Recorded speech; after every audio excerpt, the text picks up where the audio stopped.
Oops. All right, I think that's good there. Let's check the audio. Always important to check the audio. All right, sounds pretty good. Okay, so now just have to try to get my body loosened up for the second time today. That's a great problem to have, though. It means there's been a good amount of golf going on in a given day. Had a nice early 7 o'clock start. Just got a quick, quick 9 holes in this morning. C Rich 10 said hi. Hey C Rich, welcome back to the stream. Thanks for being here. Oops, let me make sure this is in a good spot.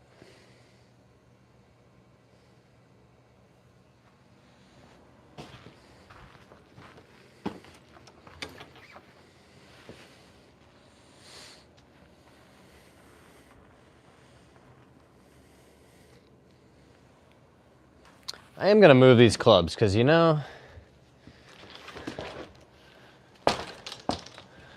what did I shoot today? 37 for the 9 holes. Had a stretch of 3 bogeys in a row, which was kind of tough. A couple bad 3 putts, but that's what I've been struggling with. So good to know that the ball striking and all the time in here working on the swing has been paying off. I think I hit 8 greens, 7 or 8 greens. Like I said, 3 putted a couple of them, which is never good.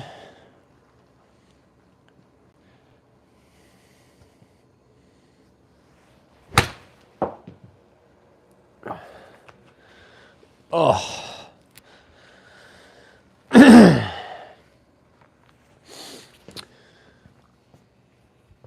Who else played golf this weekend, today or yesterday?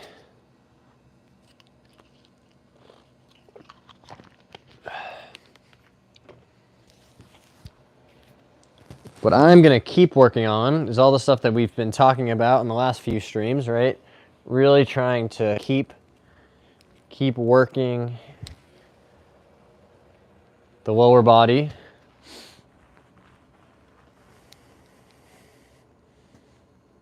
And making sure that we make a nice balanced swing. All right, holding the finish. Holding the finish. That is so key for me as a swing thought to, you know, make sure I'm not making crazy out of control swings, right? That's when I start hitting it all over the place. But the ball striking today was amazing. I mean, I just was mostly hitting it right where I was aimed.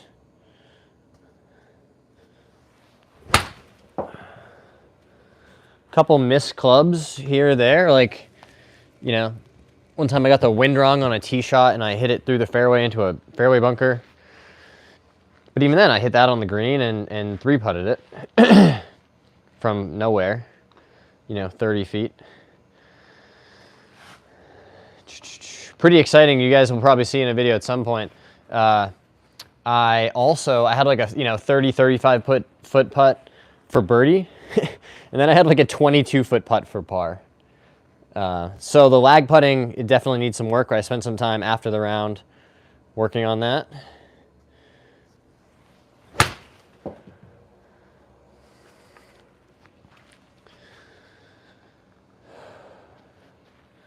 Driver felt really good, with one exception. I did hit one bad tee shot that was pretty much an auto bogey.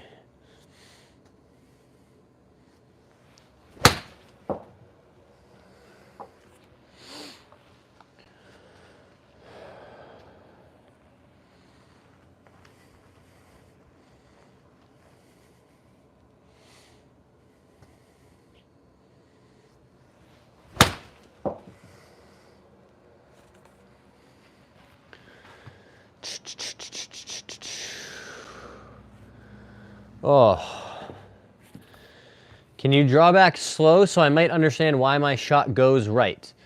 Yeah, sure, DBP 1000. Welcome to the stream. That's a good question.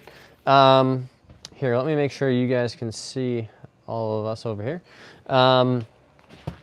So when your shot goes to the right, does it start to the right? Like, are you pushing it out to the, right of your target line? Or is it curving a whole bunch left to right? As a follow-up question.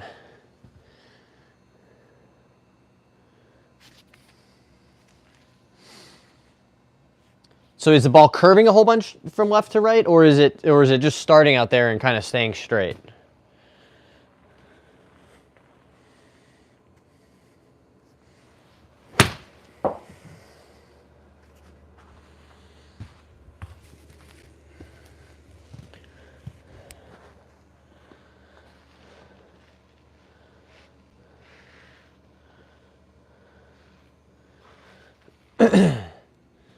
Just started hitting balls. Okay.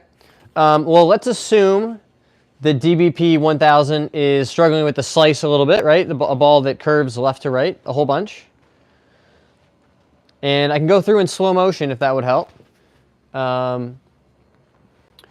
So if you're trying to hit the ball straight, right? Say to center field, and you're finding that the ball, is kind of coming out like a weak slice, high spin kind of shot to the right. And this is pretty common for a lot of beginner golfers, right? Is, in trying to learn how to hit the ball and make a big swing like they see on TV, you let this club head get away from you to the inside here, and then your swing kind of loops over the top, is a phrase you'll hear a bunch, right? So if you have an over the top swing, it means that your downswing is steeper than the backswing. And that's going to make it hard to hit the ball the way we want to, right? So if you're slicing it, imagine like in tennis, hitting a drop shot, right, with a whole bunch of spin, and it lands just over the net, and doesn't go very far when it bounces. You would kind of hit down and across with an open face and open racket, and that's the same exact idea as what's happening when you hit a slice, right? The face is open, and you're steep, because of the over the top move. Right? So you're kind of hitting a glancing blow onto the ball. To fix that, you have to neutralize both the club face and the path. Right? So we need that club face more closed through impact. And we need the path, right, the way that the club comes into the ball, to be more, down our target line or from the inside even. Right? Not, across this way.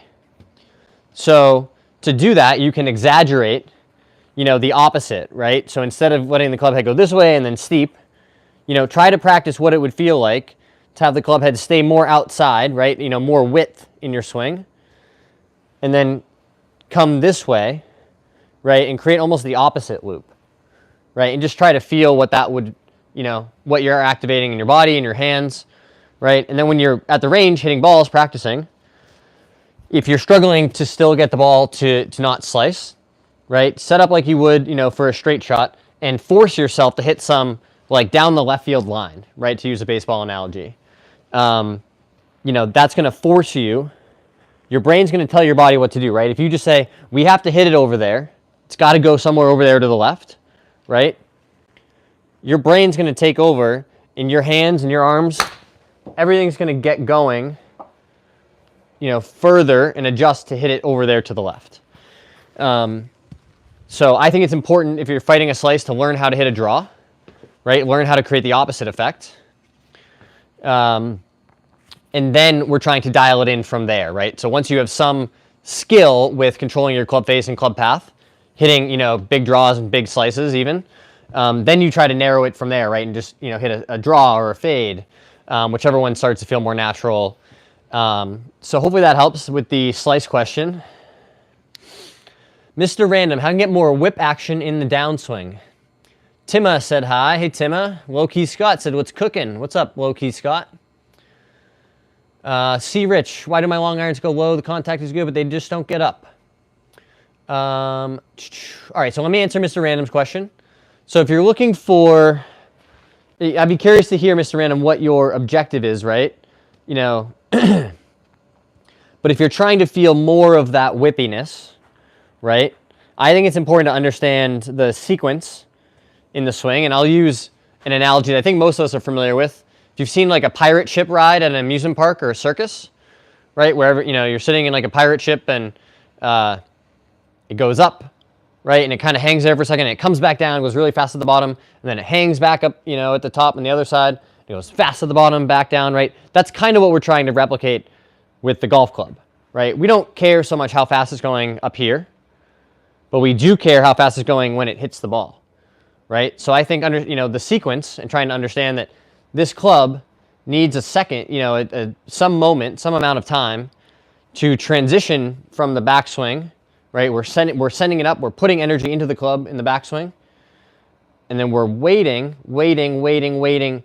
then there's a hit, right? That's how the club shallows, right? It's just gravity and this, you know, the fact that the club head is heavier, right, starts to shallow the club.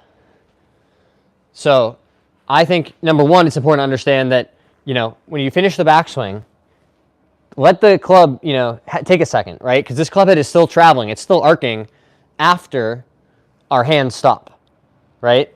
So our hands have to kind of almost come to a stop so that that club head can shallow, right? And so and that's how you get that whippy effect at the bottom, right? You know, loosening your grip, right? I try to feel like a 4 out of 10 in my hands, right? That can help too. So again, if you want that fast whippy motion, right? You know, try to feel like your hands and arms are kind of loose. You're mostly swinging the club with your body, right? You send it up, then you send it back down into the ball.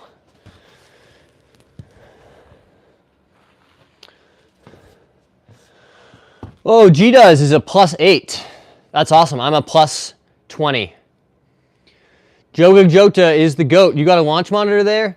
I do, but it's more for like swing speed than it is for launch monitoring. I don't have quite enough space to set all that up just yet. Oh, probably shouldn't drop it on the ground. Not sure it likes that. Seems pretty sturdy though. This is the PRGR one from Super Speed Golf. And I'll break this out when I do speed training.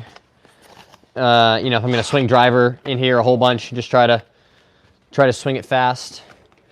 Okay, so C. Rich had a question about long irons going low. Contact is good, but they just don't get up. So I think you probably need a bit more speed, right? Because those clubs aren't going to have a bunch of loft. So to really launch them with that low amount of loft, you are going to need a fair amount of speed. You know, make sure you aren't de-lofting it too much, right? You know, having the club and the handle too far forward. So here, I'll grab a 4-iron. You know, you can certainly, if you're trying to launch it a little bit higher, you can move the ball position forward. But again, it's also important to understand that, you know, your success with loft, you know, the less loft, the harder it gets, the less speed you have, right? You need speed to launch the clubs, you know, to optimize the launch with a longer club, right? Because it has less loft.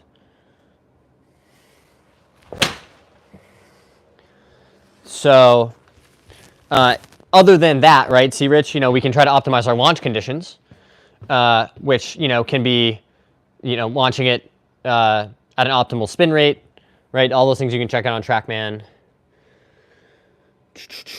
I hope that helps. Michaela Wolf, how can I get more air? That feels like a skateboarding question that I'm not going to have the answer to. Get more air. Do you mean like more air under the ball? Like hitting it, launching it up into the air? You thinking of getting a real one, and if so, which? I have been thinking about getting a real one. I've been thinking about getting the Rapodto MLM2 Pro. Be curious if anyone has experience with that launch monitor. I think I already have the MLM1, but I want to be able to do like GS Pro and have a real kind of simulator experience.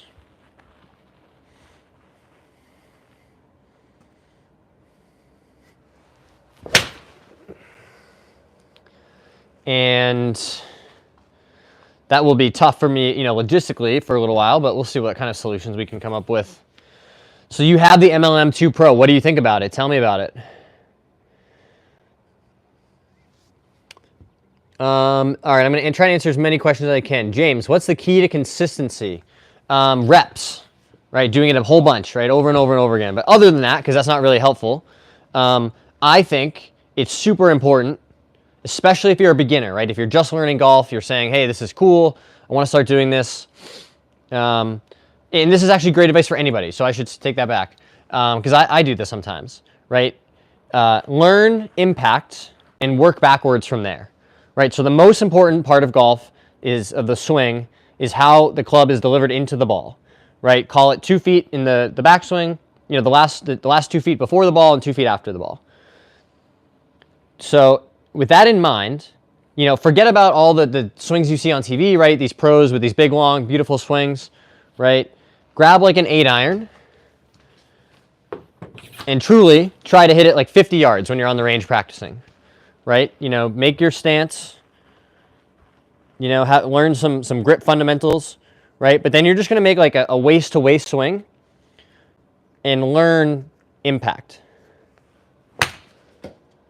right? And just do that a whole bunch until you feel confident that, 9 out of 10, 10 out of 10 times that you could hit this club, to that 50-yard target, and it's going to fly pretty straight. You can put a good strike on it. You can feel the compression, the handles in front of the ball at impact some amount, right? And then you add some more speed to it, and it will get harder because you're scaling up the swing, right? So then you can maybe make it, a 3/4 type swing, 60, 70, 75%. So that, to me, is the best way. If you want to fast track your development, just spend a whole bunch of time. You can do this with all your clubs. You can do this with driver, just going slow, right? Making a 50% swing and practicing hitting it, somewhat straight and out of the center of the club face. And then adding speed from there, right? Because you're going to have a much harder time if you're trying to make a big, long swing at full speed and change your technique.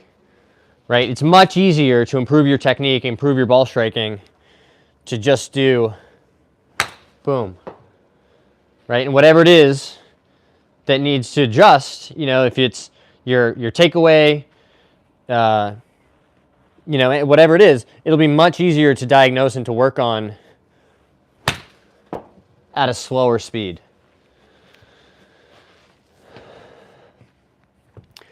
Dioga said, it's a good launch monitor.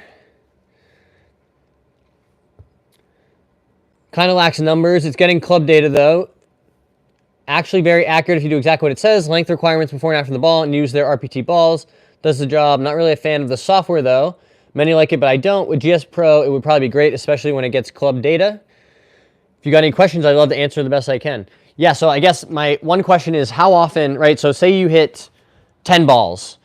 Or 100 balls, how many of them are misreading, right? Are you getting like no data at all? Is it 1 out of 100 or is it 20 out of 100?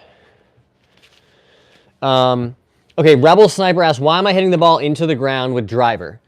So if that's happening, what I'm gonna feel somewhat confidently in guessing is your angle of attack into the ball is too steep, right? So if this is our tee, holding the ball up off the ground, right?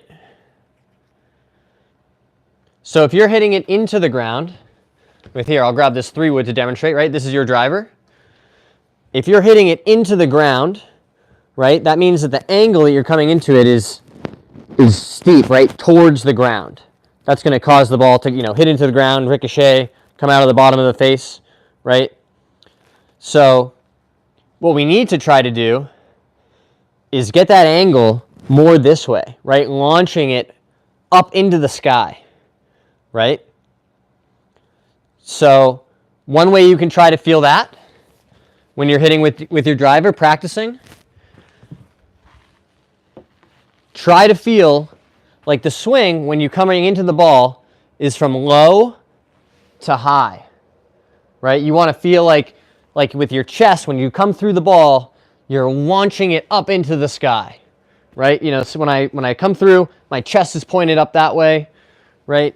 You know, I come in shallow and then send it up into the air. So, you know, other than that, you could give yourself like a target, right? And say, I'm going to hit it, you know, hit a couple drives once I start seeing it come out of a higher window, and then say, I'm going to just hit it higher than that. Give yourself a task orientation, right? See where the next ones come out, and then say, I'm going to hit it even higher than that, right? Try and work on the opposite effect, right? Instead of having a steep descending angle with your driver, try to launch it up into the air. And that can help level things out. Nor Designs said, can I ask what kind of shaft I should be using for my woods? Well, very hard to say without going to get fit, which is something I definitely recommend. You know, at a golf shop or a Club Champion type of place, you know, where they have a bunch of different options you can try. They have the launch monitors that you need to compare the data. I don't think you need to always get, you know, the exact one that they fit you into. You know, try to find something similar that's not a huge upcharge. It's something I do sometimes. If you don't want to spend the extra money for whatever they fit you into. But that is the best way to do it. Other than that, I think as long as you're in the range, you know, right? If I was handed a senior flex driver, I might really struggle with it, right? You know, all my stuff are X flex in the drivers and woods. So that could be tough to adjust to, but as long as you're close and in the range, you know, I think you should be okay. Reed asks, how do I work on consistent contact with irons? Good question. So, like I was just saying a second ago, do a bunch of reps at slow speed, right? So work on your consistency and your strike, right? I have an 8-iron here, and I'm going to imagine that I'm going to hit it 50 yards in the air, right? But I want to make sure that I put a nice strike on the ball, that when I come into it, right, my weight has shifted to my left side, the handle is in front, right? Boom. Came right out of the center of the face. You know, it's going to fly really straight down my target line, right? So that's one drill that I love doing, especially for beginners. Really good way to develop your consistency and some confidence, right? It's nice to feel the center of the face. It's nice to see the ball, you know, come out straight and fly where we want it to. It's a great way to really scale down the swing to make it more manageable. And then from there, another one that I love for consistency, and another way to kind of get some extra reps out of your practice, is to preset your impact, right? So I take my setup as if I was going to hit the ball, right? I set my impact position, right? My hips are open, the handle's forward, you know, my head is still pretty centered right on the ball, right? So from here, I get into my impact position, and then I make a, you know, 60, 70% backswing, and I hit the shot, right? And that's a great way to feel what we want impact to feel like, and to kind of prime your body to, you know, get into those positions so you can recognize, oh, that feels really different, right? I need to, you know, really identify, you know, where I need to apply force or how I should move my hips differently, right? Push off the ground differently. Just pay attention to those feels and try to identify them. Nor says, I subbed as well. Amazing. Thanks, Nor. If you guys are enjoying the stream like Nor Designs and want to support us as we keep trying to get better ourselves and share some of this knowledge with you guys, hit that subscribe button. DBP says, I struggle bad with my 3-wood. All right, so let me catch up here. Dioga says, complete misreads, maybe 4 out of 100. Okay, that's not so bad. It has all the normal numbers, so club and ball speed, spin axis, and those stats, but not really the ones I'd like. Attack angle, club path, face angle. Yeah, sure. Like impact on the face, too, is one of my favorites from TrackMan.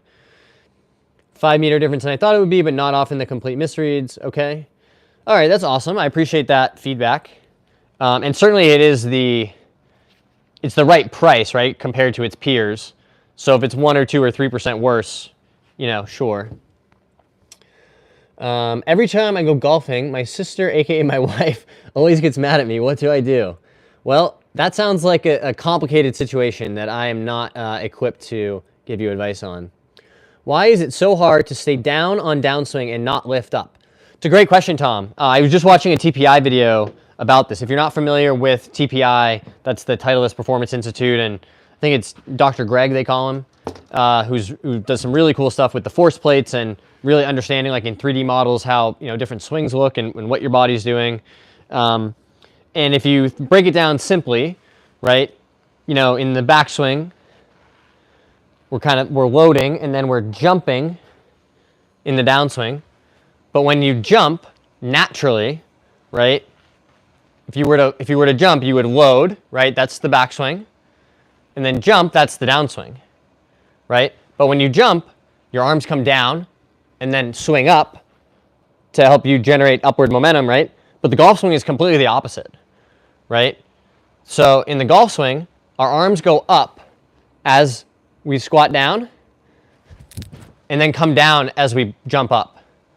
So it's a different kind of motion, right? And then if you compare it to, it's the same idea as, backswing, downswing, right? So understanding that can be helpful, to understand like that. Our goal is to kind of create that, use that ground, push off the ground in the backswing, right? So it's not we're not lifting up. We're not trying to, get super high up here, right? In fact, we're kind of loading into that right side.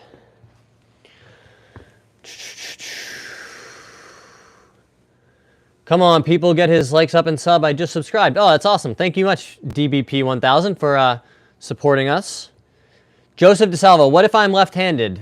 Well, what about it? I can give you advice or tips if you're a lefty. Josh said hi. Hey, Joshua Cole. Yeah, wood tips. Is that a request for advice about hitting woods? We can do that. So my best tip, let's say you're going to hit it off the fairway, and that's the tip that you're looking for. It's always hard to know. So Joshua, follow up. Yeah, okay, so he did follow up. Diogus said, it's way better than you expected to be at that price, way better than the old competitor Garmin R10. Accuracy-wise, definitely up with the bigger boys, 2 to 4K, with the difference being it has less stats. Cool. Kraken said hello. Hey, Kraken. All right, so let me answer Joshua Cole's question about hitting the woods, right? So my best advice, if you're trying to hit a fairway wood off the deck, off the fairway, it's not teed up. A couple things. Number one, don't be afraid to hit down on it a bit. Take a little bit of a divot. A little bit of negative attack angle into the ball is totally fine with a fairway wood, off the deck especially. And to accomplish that, right, what I like to feel is like I make a very, smooth, deliberate, very balanced kind of swing, right? Contact is so essential. We're mostly trying to deliver a good strike with these long clubs. So if you make a nice, balanced kind of swing, that can be really helpful, right? Because you'd rather take 10 yards off your total, like your, say you hit your 3-wood 250 usually. Well, isn't it better to hit it 240 and somewhere, solid and straight than it is to hit it, 200 yards and thin slice it into the right rough? I sure think so. So I try to, this is my new 7-wood, by the way, which I've really been enjoying. A couple times I've had it out on the golf course, right? Just keep our head on the ball. Nice, smooth, balanced swing. So that's my best tip, what I've lately been working on in my own game on the fairway woods.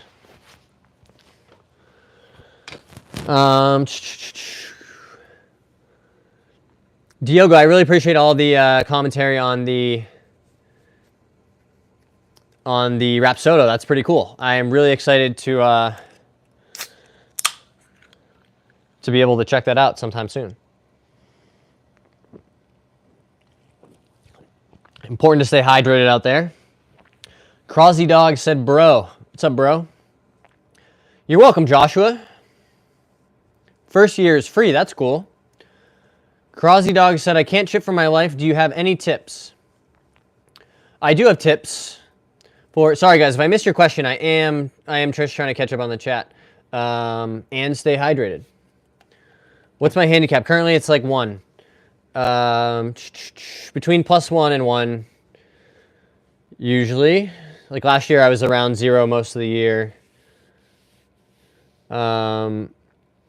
Didn't see any difference to TrackMan indoors. RPT balls do wonders. That's awesome.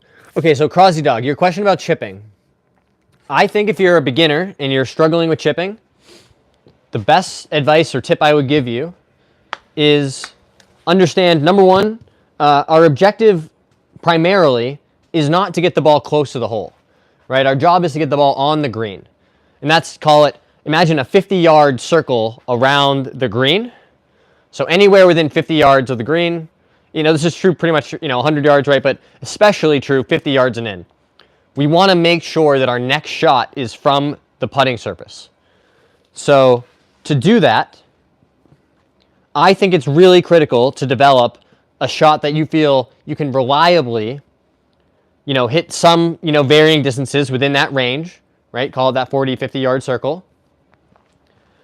And develop a simple shot, right? It can be just a square-faced, you know, chip, right? With your sand wedge, with a pitching wedge, whatever club you feel comfortable with. But a shot that you feel like 9 out of 10 times you can, you know, get it out of the rough or the bunker that you're in and play your next shot from the green. So that's our primary objective. So that would be my best tip for the chipping, right? And then again, it's just about practice.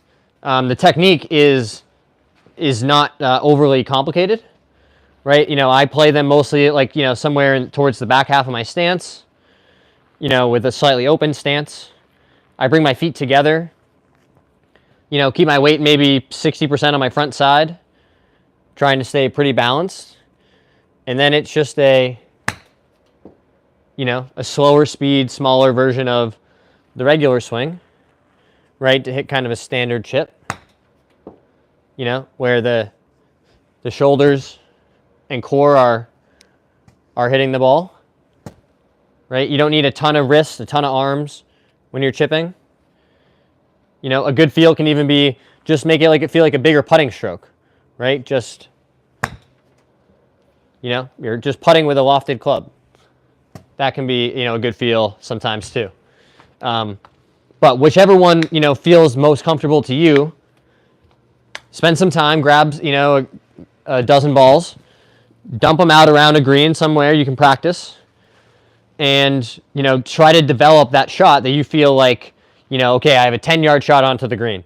I can hit all 10 of my shots, land it, you know, in a 30-foot circle, right? You know, 40-foot circle, just somewhere on the green. The ones you really want to avoid are the double chips, right? You know, you leave it in the bunker, or you skull it across the green.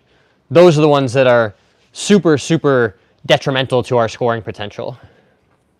All right, let me catch up. How long have I played? I've played seriously for probably like 15 years now. Left-hand golfer, driver slices, but 3-wood and hybrid go straight. Any tips on how that could be? So my best guess, Octane, to answer your question, is that your swing is maybe a tiny bit steep, just a tiny bit, right? Because you can still get away with it with the 3-wood and the hybrid. Those have a bit more loft on them. But when you make that slightly steep swing with the driver, it's going to be more punishing, right? It has the least amount of loft of any of our clubs.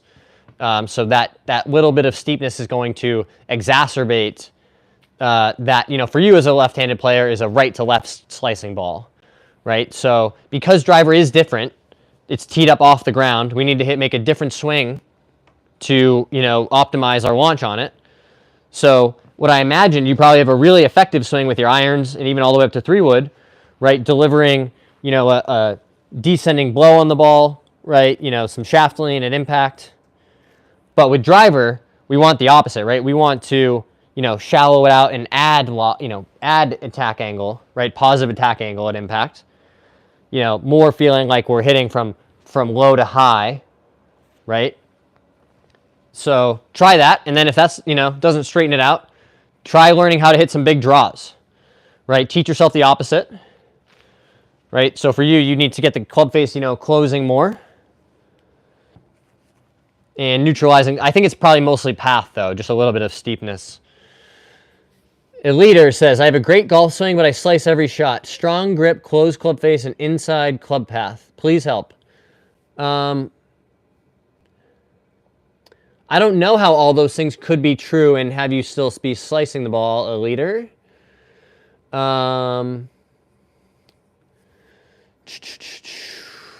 You have a strong grip, a closed club face, and inside club path. Please help. You're going to have to help me a little more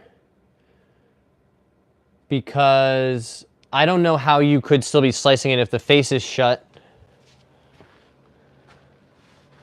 Right? If you're hitting it from the inside and the face is closed, right? You could maybe slice it off the hosel, but I'm just trying to understand. Hey, Clicks is in here. Let me catch up here, guys. Sorry. Can I get a good driver for $20,000? I think so. Yeah, you probably could. Hey, thanks, Diogo. I appreciate you checking out the stream. If you guys are enjoying it like Diogo and you want to subscribe, check out more streams, more videos, that would be sweet. I'm super grateful to all of our subscribers, blowing up the channel recently. Con the Goat asks, should I get Tacoma irons? I have enjoyed switching to them. They're definitely more forgiving than the blades I was playing. And I just did a straight pull on the shafts, so I knew those would work well. Yeah, it's a quality looking forged iron. I've been really pleased with how they've held up. You know, I think they look great behind the ball. You know, I've only hit these ones. I've not tried, you know, the MBs or any of the other, the 101s or the 201s, right? I've only tried these 301 CBs. But it's a great looking golf club, you know, especially for something with a little bit more forgiveness that I was looking for. Teach us your takeaway, Software with Sean asks. So good question, Software with Sean. The key for me in the takeaway is, so if I were to drop this alignment stick down as if it was on my target line, right? I want to feel like this club head is tracing along that line that extends, you know, behind my target, right?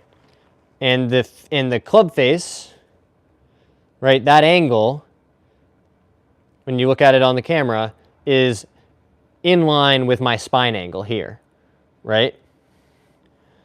So I'm trying to feel like I keep the club head wide, you know, my hands stay in, the club head stays outside, right? Such that if I was trying to reach for the club head, right, it's really far away, I can't get to it. It's you know, very wide, it's far away from my body, right? You know, my hands stay in. You know, conversely, a lot of people, when the takeaway gets inside, right, like this, look how close it is.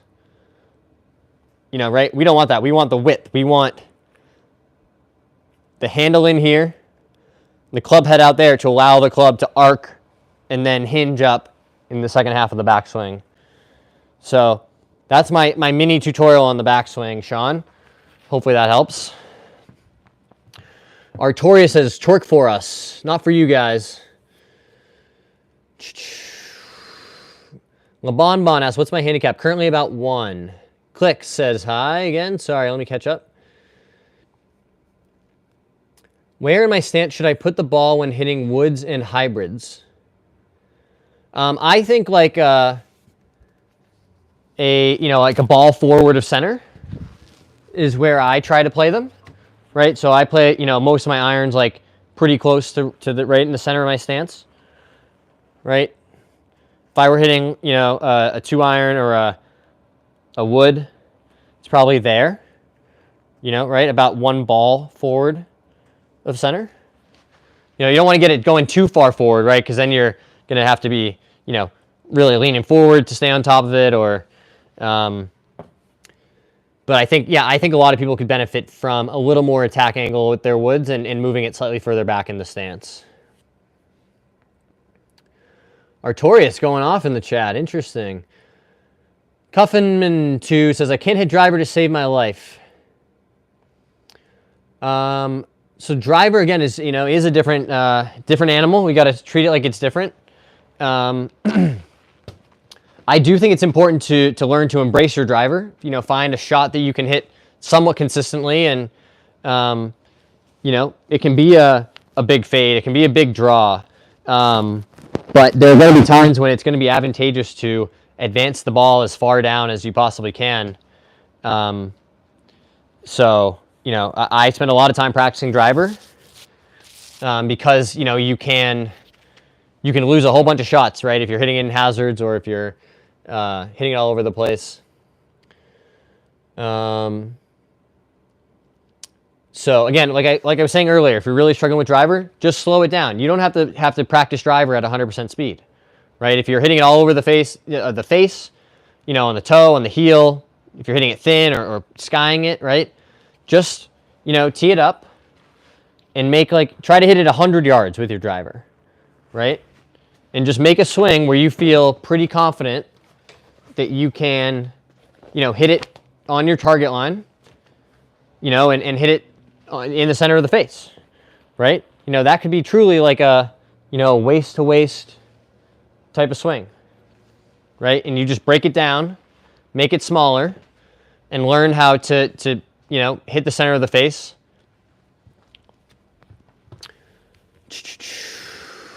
Steve H, how do I hit a stinger consistently? Great question. I love hitting stingers, so I'm excited to demonstrate this one. I'll come back to your question, C. Rich, on the drivers in a second. Grab my trusty 2-iron. So when you're hitting the stinger, I like to tee it. I don't have a tee, that's short enough in here, but tee it up a bit, right? Give yourself, a fair amount of tee underneath it, right? Because we want to really be hitting down on it. And then, so imagine this ball was teed up a little bit. I'm going to keep my face, at address pretty square to my target, but I'm going to open my stance a bit, right? This will help me, stay on top of it and still be able to launch it down my intended line, right? I'm going to keep the weight pretty much, 60% in my front side the whole swing, right? I'm never really going to shift back, like I might for a drive, right? I'm just going to stay on my front side, really allow yourself time in transition to get that club hinging so you can hold this angle, right? So we have this lag, right? That's what lag is, right? This angle in our wrist with the club. And then you just hold that through impact, right? So you just, and then again, the last part is abbreviate the follow through.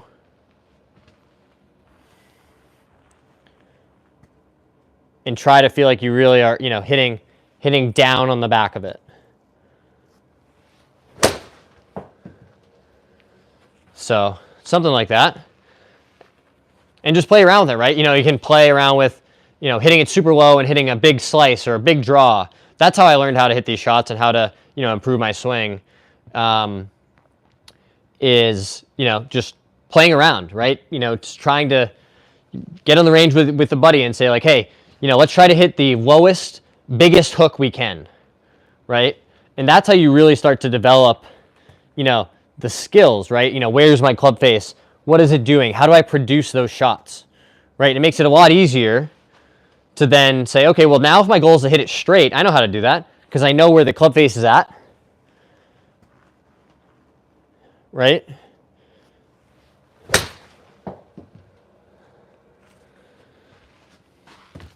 So hopefully that helps. So C. Rich asks, what's your favorite line of drivers? Well, this is one I've got currently. I have been a TaylorMade guy for a really long time, going back to like the SLDR days. So that's probably like 2013, 2014 maybe. So yeah, that's always, I just have had a lot of confidence in the TaylorMade drivers. I don't know about my favorite. It's not like I've tried them all. If I had a second favorite, it would probably be Titleist, right? Just from an aesthetic perspective. But that's my answer on that one. How to stop early extension in the backswing? My rear end comes off the wall so much. In the backswing, right? So again, if I think a lot of early extension is a result of an inside takeaway and not enough time in transition, right? A lot of right hand at the top. Again, I'm familiar with all of these moves because it's what my whole swing used to look like. And then if you try to save it, right, you're extending and tilting. And I got really good at it, right? I had a really nice, like tons of, right side bend type of swing so that I could extend a bunch and still, and I had pushed the handle really far forward, right? It was really difficult on my body, but it was, you can hit the ball that way.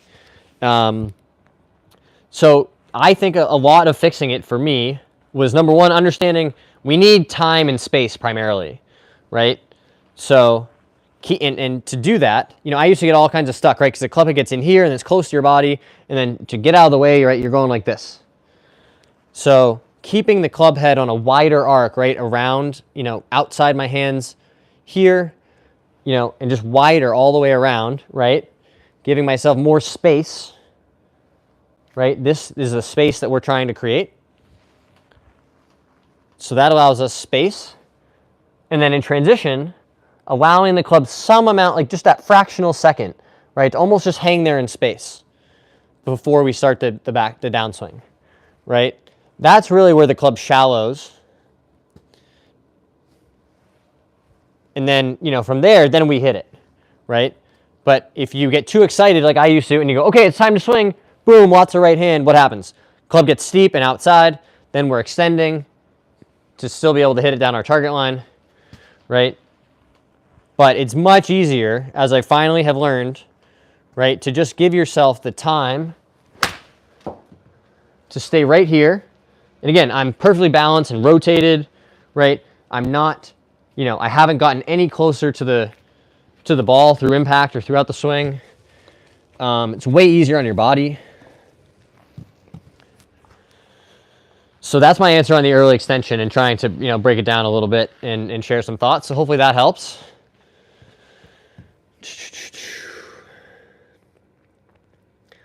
Pick Clean says, I follow Seguto's golf. You seem to have really similar style. I appreciate that. Are your hands supposed to feel close to you in the downswing? Yeah, a little bit, I think, right? Like we want them, because the club head's going to travel on a wider arc, right? So if the hands get too disconnected, right? If you've ever seen people do the towel drill where they'll tuck a big towel under their arms, or a glove, right? That's what they're trying to feel, is that connection, right? And some, keeping the hands somewhat close, right? If the hands are really disconnected, this way or this way, right? Bad things can happen in your swing.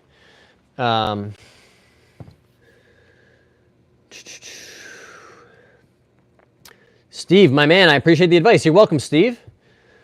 Mark says, I usually leave it out to the right, start and staying right. What's wrong? So if it's starting right, and it's just kind of staying there, right? It's not really slicing, but you're just blocking it. Well, that means that the club face, when you're at impact, is pretty square to your path, which is a good thing. We want some, a face that's pretty square. But your path is from the inside and out to the right. Okay? So we want, if you wanted the path at impact to be, right down our target line, yours is, pointed this way some amount, right? But because the face is square, it's just launching over there to the right and staying there. So what you might play around with is trying to feel like the club face is slightly more closed at impact. And if you keep that inside attack angle, you should see the ball start to draw some, right? Which will probably be a lot more fun to try to play than that, blocky shot out to the right. Kraken, thank you for everything you have helped me with ever since I stumbled onto your stream a while ago. You're welcome, Kraken. I'm glad that it's been helpful. I'm super grateful that there's been so much support and you guys have been finding this stuff beneficial, so it's awesome. When hitting a ball on a tee with a 7-iron, how should I hit it? I would recommend with the center of the club and with a descending angle of attack. Click said hi. Hey, Clicks. Christopher, is same for driver. Can you help me understand your question more? How to shoot straight. If you're trying to hit the ball straight, we need to have the club face and the path at impact pretty close to our target line, right? So the ball won't curve a whole bunch through the air. And to do that, what I recommend doing is, again, making the swing smaller. You know, I have an 8-iron here. I might try to hit it about 50 yards, right? And I'm just going to practice, you know, hitting it down my target line, making good contact with the ball, right? You know, I'm not hitting behind it or in front of it at all. And then, you know, build the speed into the swing from there. Is it pink or brown? You're going to have to tell me more. Can you show how you start the downswing? Yeah, sure. So I try to feel like the downswing just kind of happens, right? What I'm always fighting is trying to give myself more time in transition, right? So I played golf this morning, and I still, you know, the first few holes was getting quick, trying to just be like, okay, time to go, boom, you know, rip the handle down, and trying to remind myself like to just smooth it out, you know, give yourself a second back there to let everything just gather, and then come through it. So, you know, I try to feel like there's not so much a start to the downswing as it just happens after I have that little pause, right? So just, you know, I feel like I'm trying to build in, like, you know, I need to feel almost like there's a small timer back there, right? Where I get to the top of the swing, and then I have the pause for, you know, I don't know, what feels to me like half a second. In reality, it's like, a fraction of a second. And then, you know, like the light turns from red to green, and then it's okay, you know, then we make the downswing. And that's kind of the trigger, is, if I were to explain, that's what I'm trying to sort of build in, right? And just to prevent getting quick, which is my miss. But when I do that right, the contact is really, really nice. How to fix slice, solid contact, but slices right, out of bounds, driver only. Is it my wrists? Hard to say if it's just your wrists, but if you're hitting it solidly, that's a good thing. That makes it easier to fix. So number one, best advice I'm going to give you, learn how to hit some big hooks, right? Get on the range, grab your driver, tee it up. You know, you can close your stance and try to hit it straight, right? You can, you know, aim like you're aimed at center field, but then try to hit it down the left field line, right? Or, you know, imagine you're aimed straight down the fairway, and then you're going to hook it into the left rough, right? And just use your brain to take over and say, we're gonna produce a big hook. And just, what do I have to do with my body, with my hands, with my wrists, right? What do you have to change to produce that outcome? Right? Because what we want to build is a skill set, not just like, hey, here's a drill I do when I start slicing it. I think it's much more beneficial to understand, you know, in your own swing, in the context of your own swing, right? What you would have to do to produce that ball flight.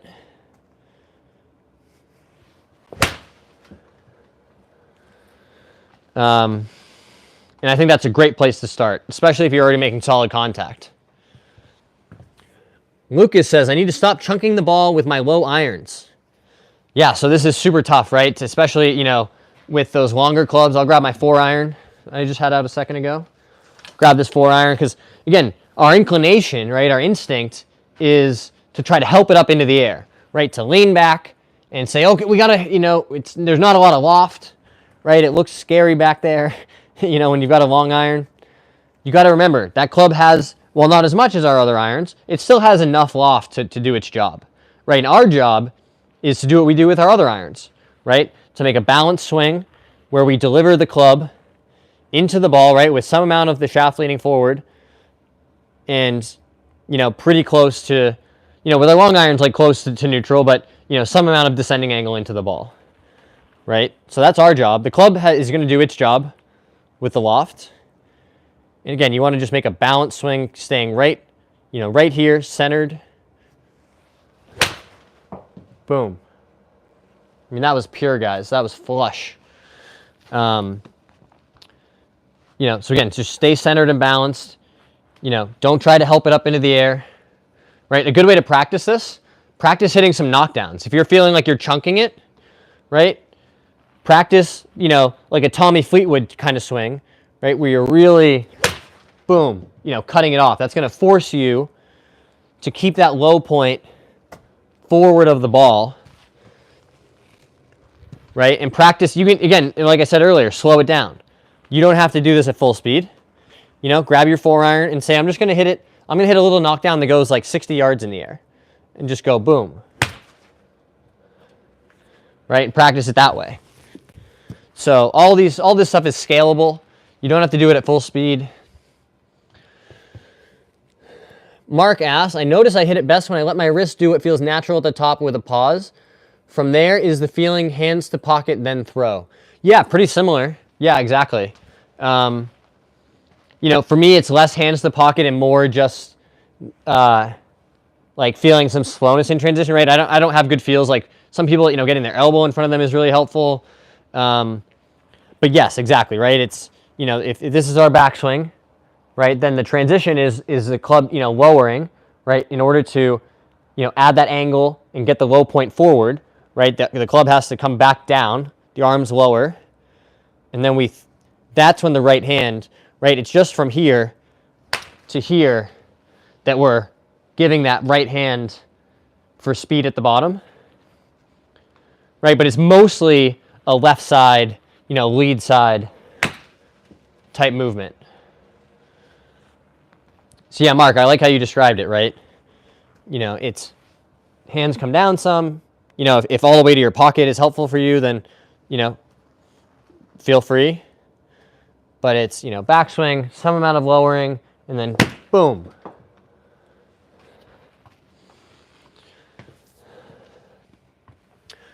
What drills, and also Mark, if you notice that you're hitting it your best when you do that, then, you know, try to incorporate that. What drills help with consistency on irons? So great question from Business Success. My favorite drill for contact is to preset your impact position, right? So, you know, some amount of having your hips open, the shaft is leaning forward, right? The handle is in front of the ball, right? And then from there, you make a small swing, maybe 50%.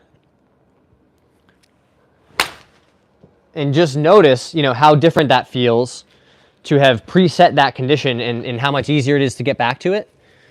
And then recognize, you know, that's the position that you're trying to get to in your normal swing. And then also, you know, like I was saying earlier, I've said it a bunch, you know, work backwards from impact, right? So for consistency, we know it's important to hit the center of the face, you know, right, both vertically and horizontally. So slow the swing down, right? Just make little swings where you're hyper focused on, you know, what do I have to do to make a consistent, solid strike on the ball, right? Where I hit the center of the face, the ball flies straight through the air.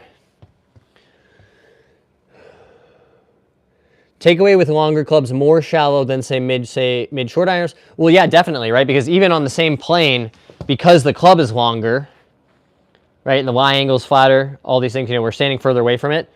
This plane, this is why longer irons are harder to hit, especially if your swing gets steep, right? You can get away with hitting it steep with an 8-iron because there's enough loft on it, but if you're steep with a 3-iron, you're going to have a worse time, right? Because it's already swinging on a flatter plane.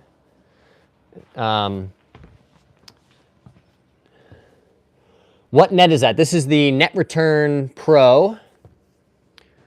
Would the slice also be from using too much arms in your swing? Could be. Mark asks, what's your handicap? Usually between +1 and 1.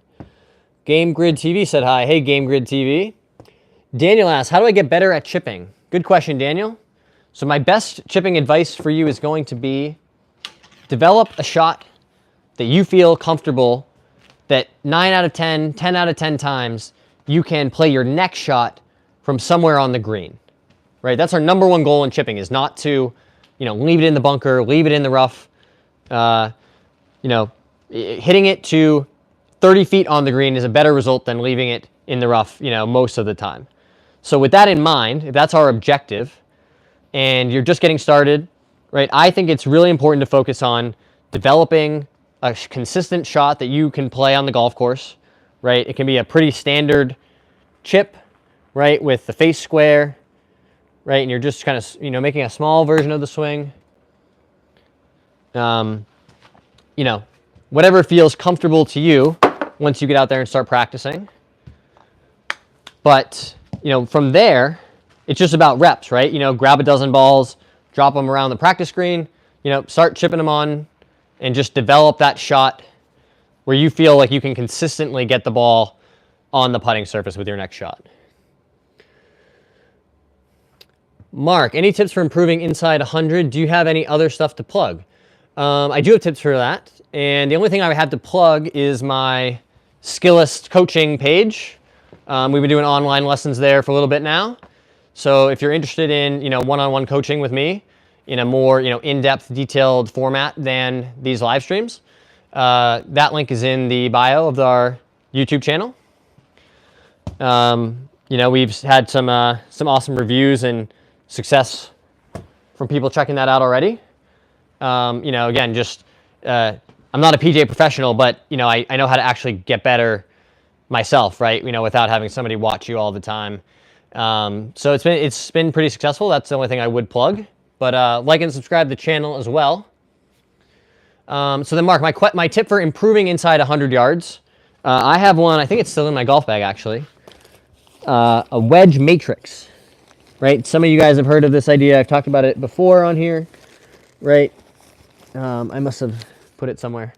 Right, but I have a matrix, right? And I know for all my wedges, I carry a 52, 56, and 60 degree wedges and a 47 degree pitching wedge, right? But I have, what for me are half, 3/4, and full or like 90% type swings, right? And I rented TrackMan time for an hour, and I, grabbed all those clubs, and I hit all those swings, right? The half, the 3/4, and the full swings, and I saw, roughly on average how far in the air they flew. I filled in the matrix.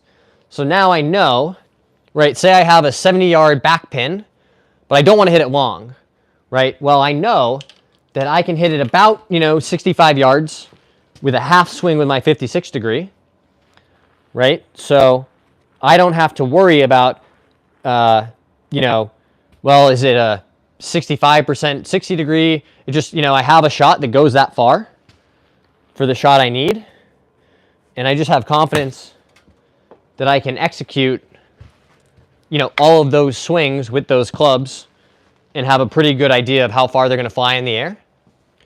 So if you're at the level of saying, okay, I got to get more dialed in from 100 yards, that's one way to go about doing it. Pretty similar to the clock system, right, that some different people will espouse. Do you focus on keeping left arm straight or not really? I don't focus on it so much as I think it just happens naturally, right? But there are a lot of good players, Jordan Spieth and Xander, who play obviously really good golf with a left arm that is, has some amount of bend in it, right? It doesn't have to be, hyper straight all the time, right? I think it's more a reaction to how our body is designed, and with our objective in golf, being to create a wide arc where that club head is far away from us, right? So that we can use that force to hit the ball as far as we can. I'm casting over the top really bad with my driver, causing a nasty hook. Any tips for that?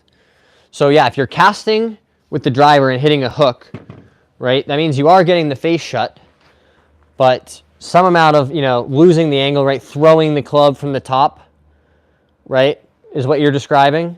Really kind of jumping at it, throwing it this way.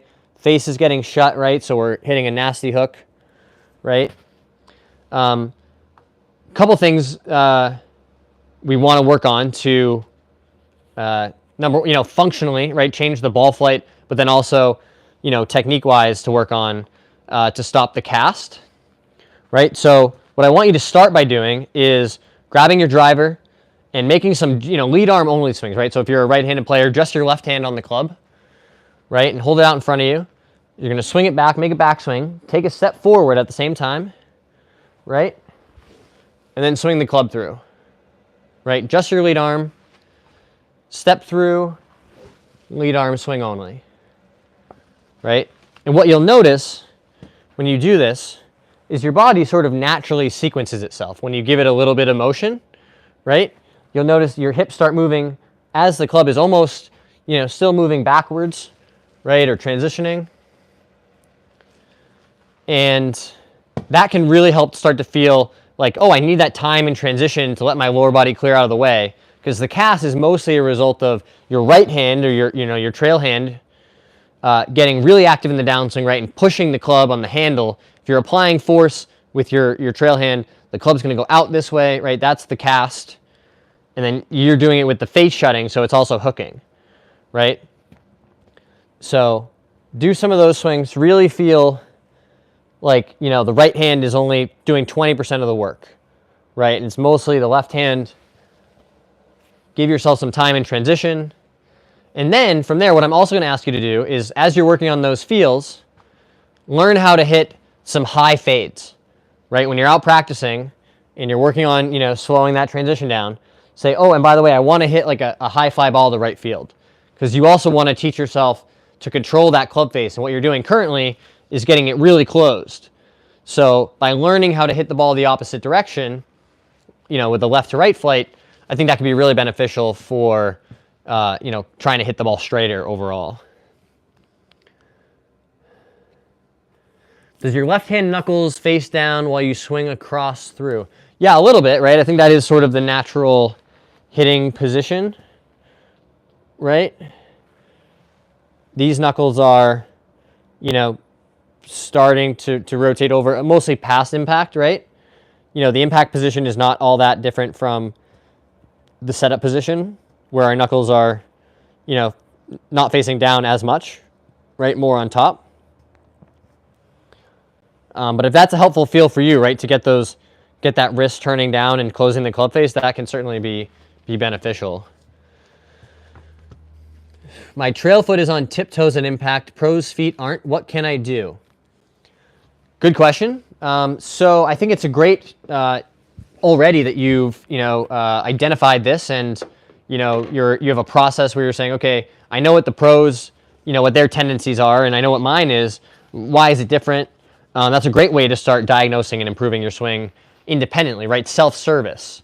What I like to do is, I'll take a video of my swing. I don't even have to be hitting a ball. It can just be a video of my swing, and then I'll slow it down on my phone, and I'll compare it to, a pro swing that I like, Scotty Scheffler or somebody, and just start to say, okay, well, what is he doing there? How is he setting up? How is it different than what I'm doing? So that's a great process, right? But your question, specifically was, about where that toe is at impact. So what I think, you need to do is exaggerate the opposite, right? So if you're really getting like, up here, right, really kind of JT-wise, like super aggressively on your toe, and you don't love that position, right?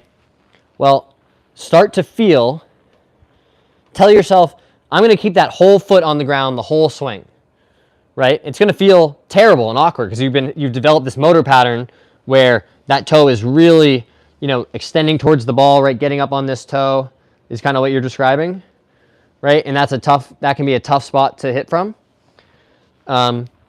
So try to do the opposite, right? Make a whole swing where you keep that foot fully planted. Another good one in this situation that could be helpful that I was doing earlier in demonstrating is presetting the impact condition that you want, right? So setting up to it.